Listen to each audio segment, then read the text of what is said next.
Man, you cannot marry a woman without gills. You're from two different worlds. Oh, I've wasted my life.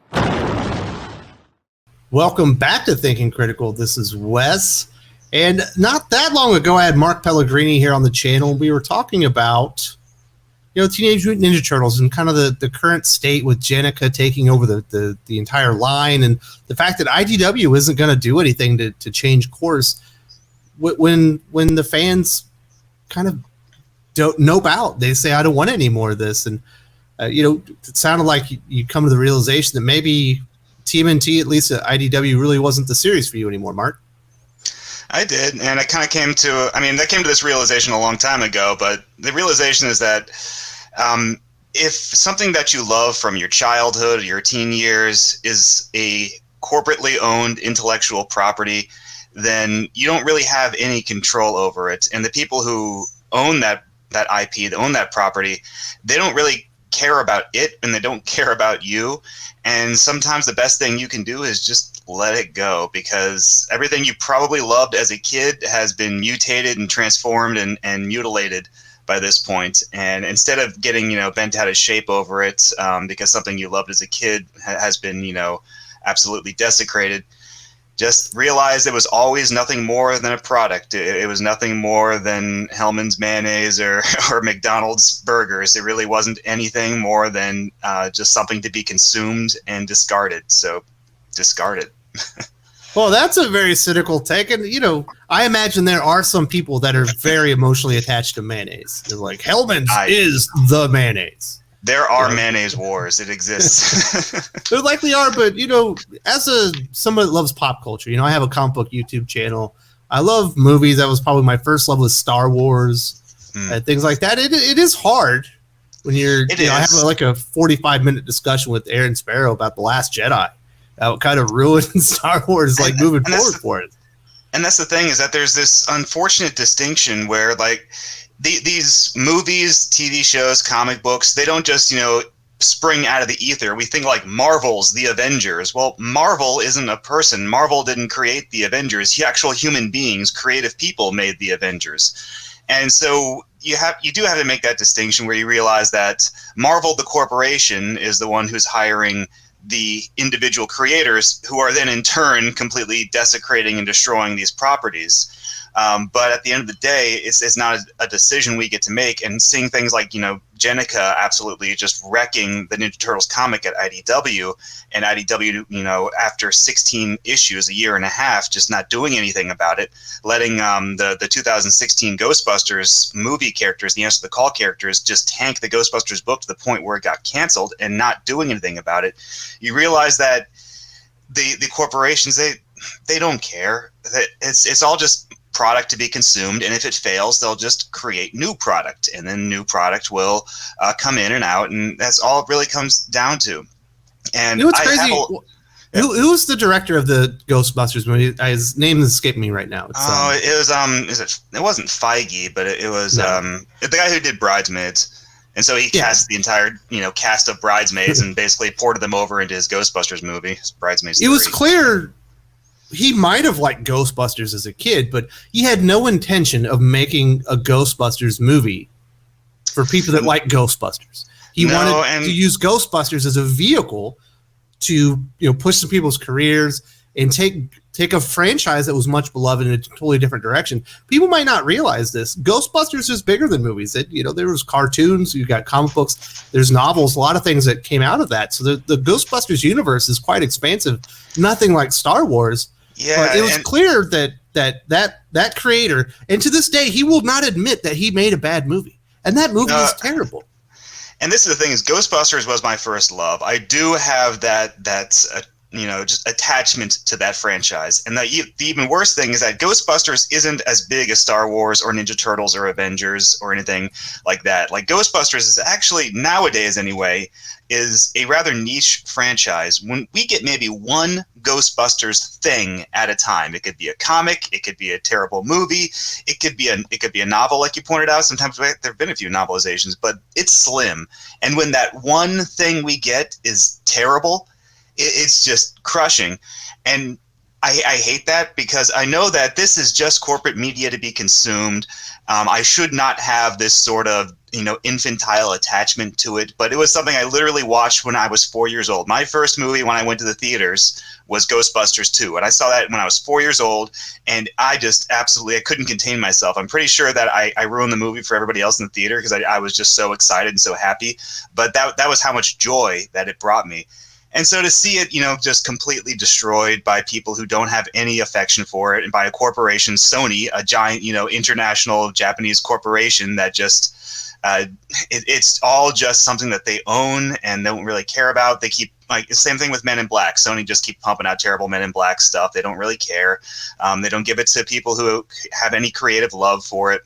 And so it does bother me, but I also know that I shouldn't let it bother me. That there's always going to be the good Ghostbusters stuff that I grew up with. I can always go back and watch episodes of the real Ghostbusters and Extreme Ghostbusters, which I rediscovered about 5 years ago and gave it a reevaluation and found out, wow, that show's really good. There's 10 years of good IDW Ghostbusters comics before they introduced the 2016 characters into the cast. And Eric Burnham and Dan Schoening and Luis Delgado on colors, like this, those are solid, good Ghostbusters comics. Just read all the way up until Ghostbusters 101, and it's a great run. There's good stuff. I can't imagine how much your little mind was blown when you saw the original Ghostbusters that was even better than Ghostbusters 2. That's the thing is, I saw it before I saw Ghostbusters 2. I was going. Oh, so saw it at home, yeah. Oh, yeah. I mean, so that's the thing is that I've loved Ghostbusters since before my memory began recording. I mean, I was going into Ghostbusters 2 at age 4 as a Ghostbusters fan. I can't remember not being a Ghostbusters fan. I remember in kindergarten, we had this one art project to, they gave us like these, tracing, coloring book pictures of ants, and you're supposed to color it in and draw like the details onto the ant, like make the ant whatever you want it to be. And so other people made like firefighter ants, who had like 6 arms with hoses in them. Other people made like, superhero ants. I made a Ghostbusters ant, that was 1990. So I love Ghostbusters. And it did piss me off, first that terrible movie came out. I was like, it's okay. I'll just not go see the movie. I'll ignore the movie. I still have the IDW comic. And then I read the comic, and they added those movie characters into it. There's just no escaping it, and those movie characters tanked that book. And I just had to step away and realize, all right, it's over. Like, whatever's going on is above my head. It's Chinatown. Like, I can't do anything about it. The frustrating part to me, with Paul Feig, that was the director. And a lot of these people, when they take these franchises, that essentially is it feels like they should belong to the fans, but obviously they don't. They do these things to spite the fans. I think they do a lot of these things intentionally just to piss people off. I mean, remember when then they're outraged that they lost money. It's like you did this to yourself. Well, remember when and nobody remembers it, but I think like a year ago there was a Charlie's Angels reboot movie that came out, and just the lead up to that movie was all these articles from the usual suspects in the press who just do these cut and paste articles, and all the headlines are like get out of here, misogynist. This is a feminist Charlie's Angels. Like, men are not invited. This is a Charlie's Angels for women. Headlines like that. And then the movie flopped so bad, like we don't even remember it existed now. Elizabeth Banks was furious. Yeah, and the follow-up articles are just like, why didn't men go see this movie? Why is the movie failing? They approached it with an antagonistic viewpoint. One, they completely misinterpreted why people enjoyed Charlie's Angels in the first place. I'm sorry, but people enjoyed it because Farrah Fawcett was hot and all the girls were really hot, and it was just chicks kicking ass. Hot chicks kicking ass. There was a Charlie's Angels reboot in the 90s, with Drew Barrymore. And it was really good.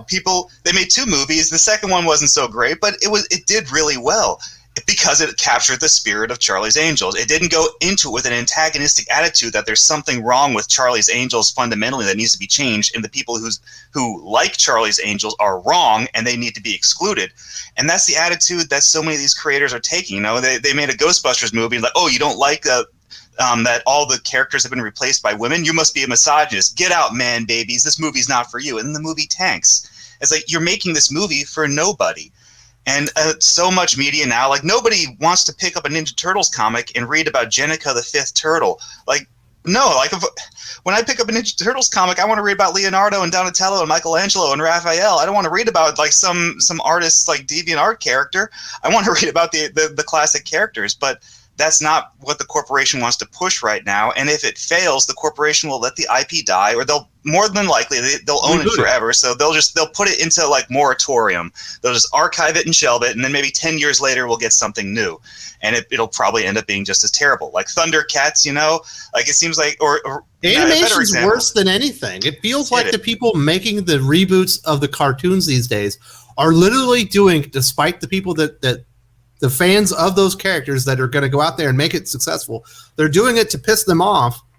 And then, it's shocking. Things don't work out like you wanted it to. It's like, why would you make a Thundercats cartoon for anyone other than Thundercats fans and their children? That's the mystery, isn't it? Because Thundercats, I love Thundercats. I think it was a great show, but it only has its fans, and its fans are the people from our age, people who watched it in the 80s or maybe rediscovered it on Toonami in the late 90s. But that's it.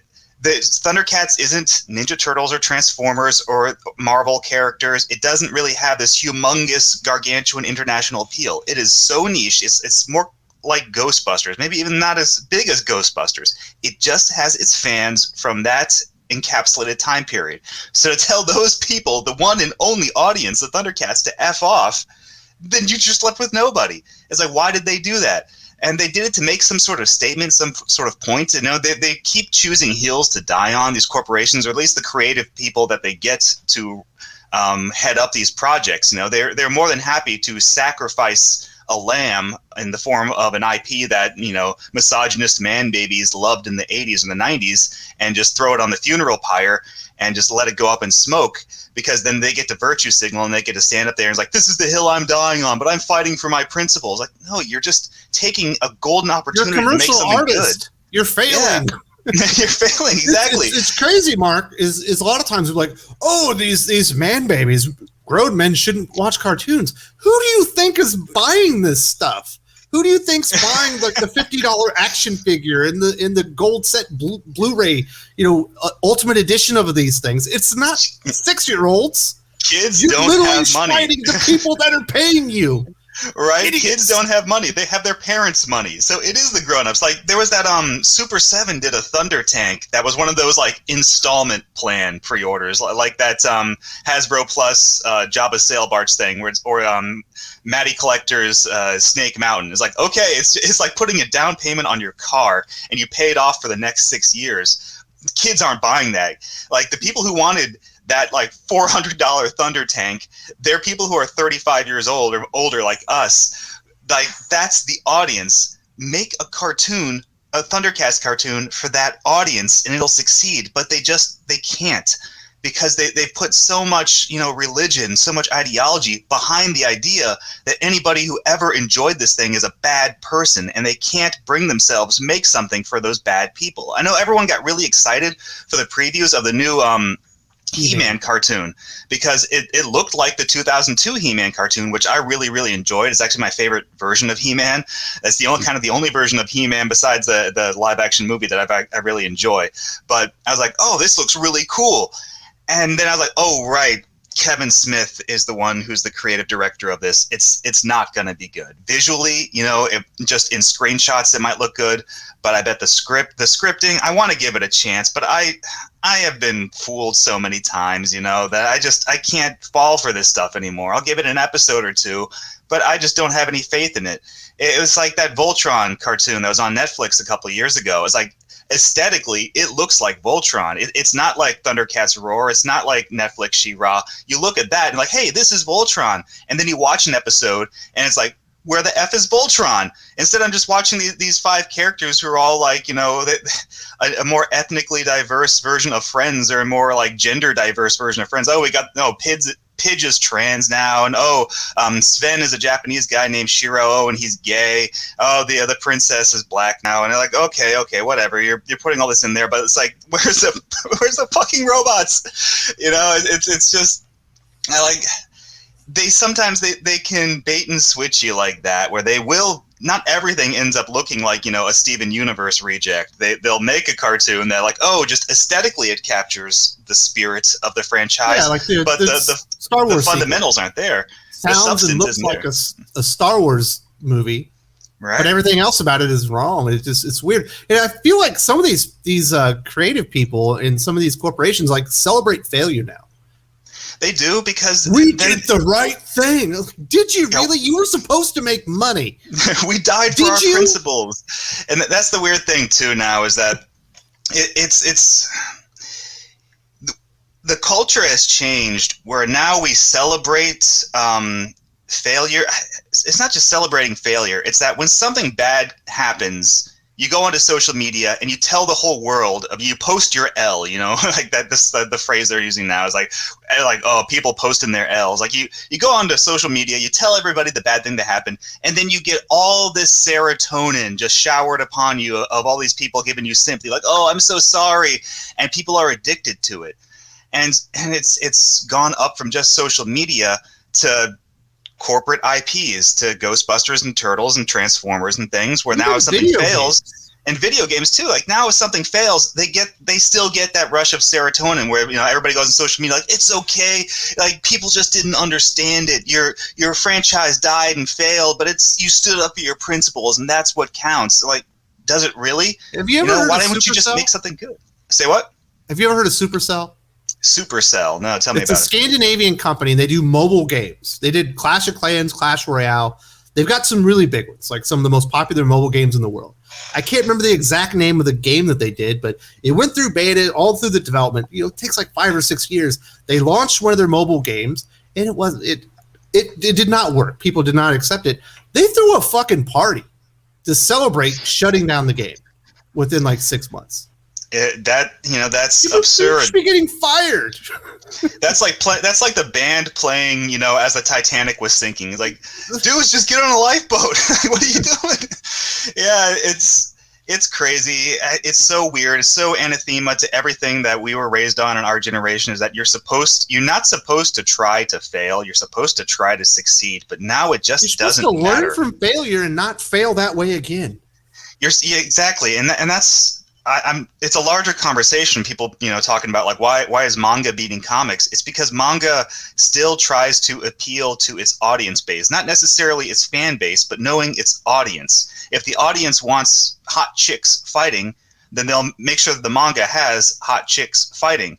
It's not some ideological thing where they're going to just completely change it. You know, when people read Red Sonja, there's a lot of things people love about Red Sonja, but what they want is what brings you to the party. They want the hot redhead in the bikini armor. And what she does, you know, the creative person, the writer, the artist, they can decide whatever it is she does, and the audience is going to read it anyway because it's got Red Sonja.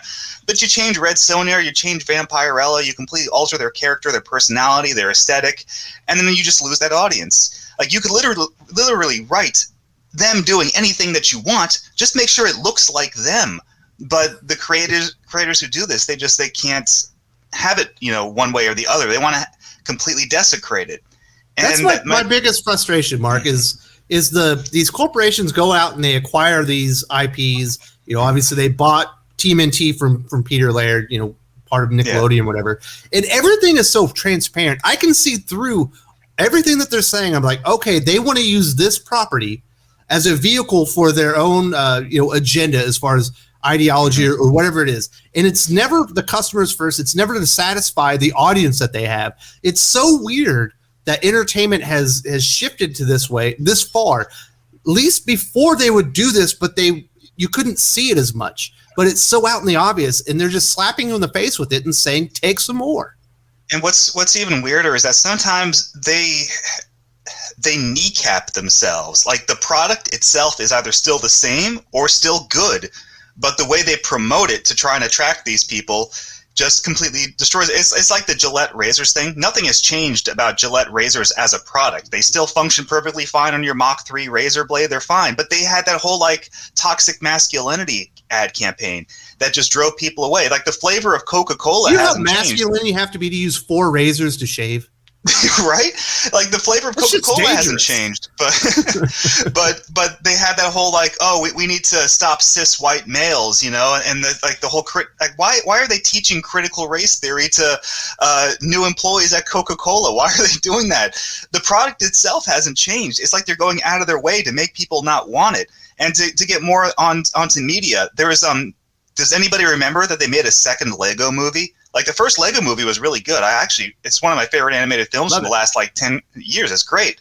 But they promoted the second Lego movie, the sequel, as taking down toxic masculinity. Like, oh, it's all about how big brothers pick on their little sisters and how toys are for everybody. And we shouldn't segregate toys to boys and girls. That's a toxic masculine ideal. And the director just went on all these like interview circuits on talk shows and websites just saying that the movie is about toxic masculinity and how we're going to bring it down. And the movie failed. I skipped out on it because I even watched like the first Lego movie. I loved it. I watched the Batman Lego movie. It was really good too. But the marketing campaign for the Lego 2 movie about it being anti-toxic masculinity, I just completely skipped out on it. I finally watched it online like a year ago. And that wasn't the theme of the movie. The theme of the movie was about sibling unity. It was about a brother and his younger sister learning to share their toys. And if they share their toys, they have more fun playing with each other. That was the theme of the movie, about siblings coming together and getting over their, jealousy of each other and having a good time and playing with each other. It wasn't about toxic masculinity at all. It was a universal message. And yet they promoted the movie as being this completely like combative, like anti-male approach. And the movie flopped. Nobody wanted to go see it. People who watched the last 2 Lego movies didn't want to go see it. It's like, why did you do that? You made a good movie. You made a good movie with a very strong message that everyone could appreciate, and you just flushed it down the toilet for some sort of weird virtue signal. It's bewildering. What's the clout now? I don't get it, man. It's right? the virtue signaling from the media, and you're like, why is Coke virtue signaling? Why is Gillette virtue signaling? You have like one product. Although I think Coke owns like a bunch of they own everything, you know. It's weird. But you get what I'm saying. You have one job. Get people addicted to caffeine. Make caffeine seem important. Tell us how great it tastes. So I'm frustrated with it. It sucks to see all these things that you have an emotional attachment to. It is. And you see people take a hold of them, and you know that they have no other agenda other than to use what it was to promote something that it wasn't. It is, and it's frustrating. It's hard to let go because, like, a lot of us, we have. I call it an infantile attachment. I don't mean to sound like you're infantile for still liking Ghostbusters at the age of 35, or I'm calling myself infantile. But it's that when we're little kids, we have a Mickey Mouse plush toy that's in our crib with us. We watch Looney Tunes. We watch these things, and we grow attachments to them. We can't help it. It's part of our developmental stage as children. And you want those things to stay pure, and you want them to stay at a certain level of quality your whole life. And so to see them being just like torn apart and thrown to the dogs, that hurts in a way as an adult. But you also have to understand that it just completely divorcing yourself from the emotional aspect of it. You understand that it was never anything more than a product meant to sell you toys and merchandise and to get ratings and ad space revenue. That's all it ever was. And the thing too is just that I don't like anything about modern day Marvel comics, modern day Marvel movies, modern day Marvel cartoons. Like, I have just stepped away from all contemporary Marvel stuff. But I'm finding 75 years of older Marvel material in those epic collections and trade paperbacks that I can read. Like the 80s Marvel cartoons. There's episodes of the 90s Marvel cartoons that I actually never watched. There's a whole Spider-Man Unlimited cartoon that I never watched that I'm rediscovering. There's lots of stuff to rediscover in the past. Now, that's not universal. Ghostbusters is really slim. Once you watch real Ghostbusters and Extreme Ghostbusters, there's nowhere else to go but the Now comic, and the IDW there's some video comic. Games, but even there's that great video game, which is the real Ghostbusters 3, the true Ghostbusters 3. But once you get, and it's a great video game. I love that video game. But once you get through that, there's not that much else, and that's where it gets frustrating. Is that Thundercats fans? There's nothing else out there. There's the 80s cartoon, some terrible Wildstorm comics, and then there's just nothing. There's the 2000-something cartoon that was pretty good but died after 26 episodes. And it's frustrating when there's For Star Wars fans, they got options. They got the extended universe, the Legends canon, whatever. There's more Star Wars books than most people can read in a lifetime. You've got your options if you don't like new stuff. Transformers fans, tons of stuff between US, UK, and Japan. Ghostbusters fans, though, Thundercats fans, it's a smaller pool. And if the new thing that comes out sucks, you've got nothing to go back to, and that sucks. That hurts. But you have to understand. You just have to move on and find new things, find independent things, find something similar to Ghostbusters. It doesn't have to be Ghostbusters. Go watch Yu Yu Hakusho, the Spirit Detective. Go watch Ghost Story. There's lots of great anime and manga that has a similar flavor and feel to Ghostbusters. It's not Ghostbusters, but it's in the same ballpark. You can find stuff. All right, Mark. Well, I appreciate this conversation and you letting me vent a little bit. We're both venting into the wind, unfortunately.